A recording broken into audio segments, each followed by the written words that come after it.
and this is in large part because of Israel. And this is just a strategic dimension.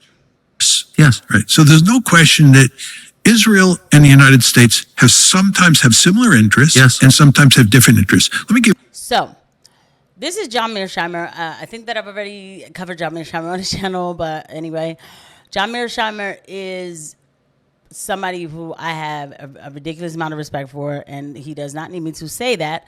When the Ukraine-Russia war started, the proxy war started, I was looking for information, and then I ran into that John Mearsheimer video that a lot of people ran into, where he basically predicted exactly what we saw happening in Ukraine with Russia, and I was hooked, and I'm thankful to God that I ran into John Mearsheimer.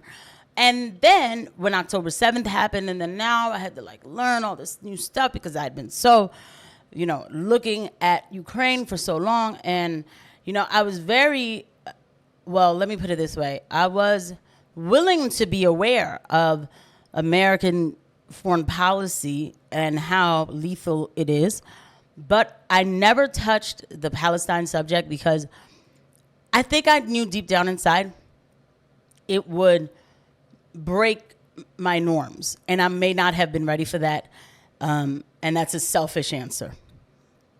After October 7th, I couldn't look the other way, clearly. And John Mearsheimer wrote the book with, oh God, I forgot the other, because it wasn't just him. It was him and somebody else, The Israel Lobby. And I was like, okay, whoa.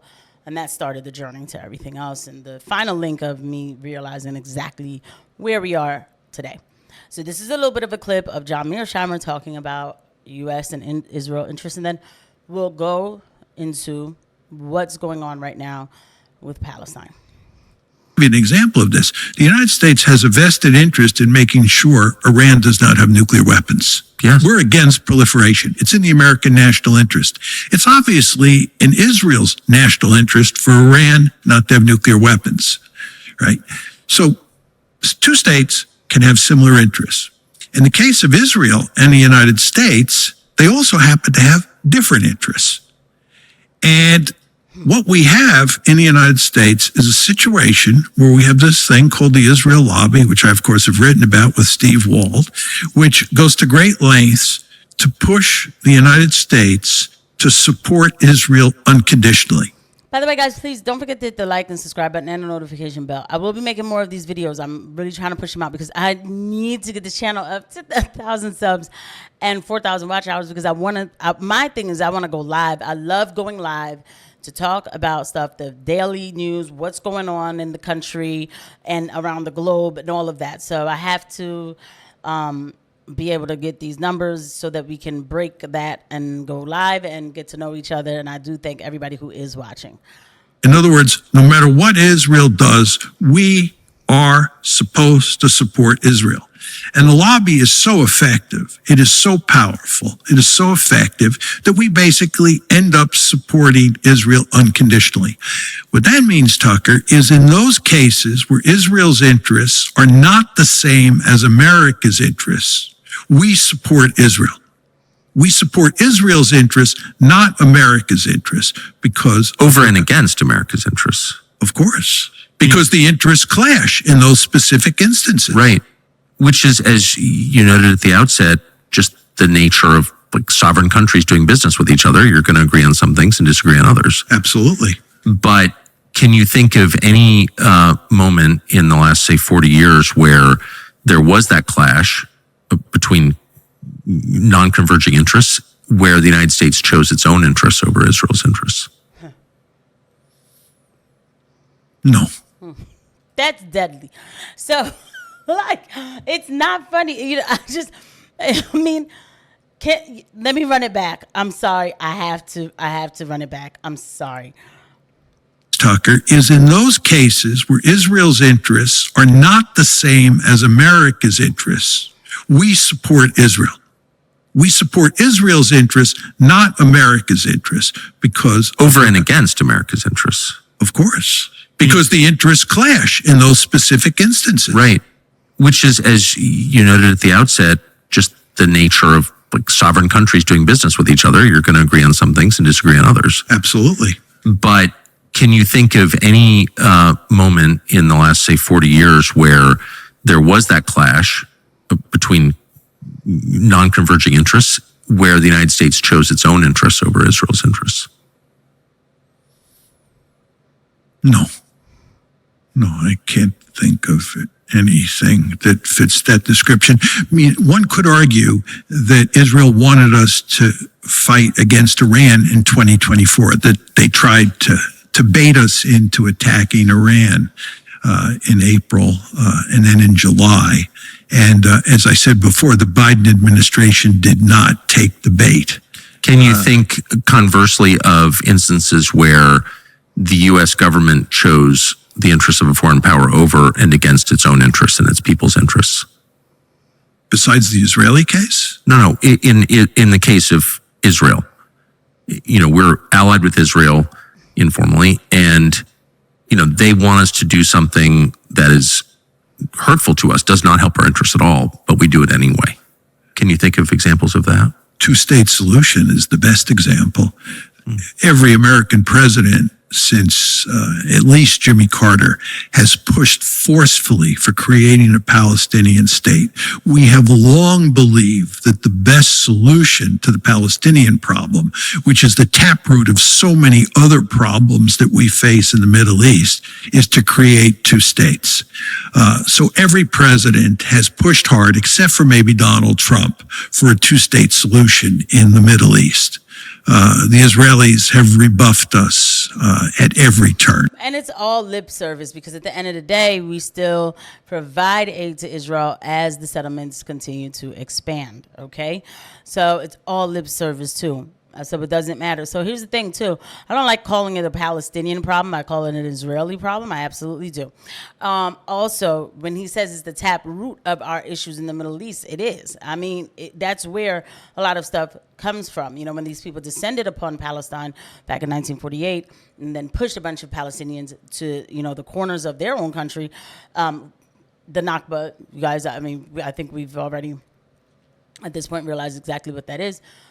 So now everything surrounds that. Obviously now other countries got involved. We've been a mess. Then for Israeli expansion, we had to go into war with Iraq. We could do this all day. Now we're facing war with Iran. And specifically on war with Iran, so, this is great.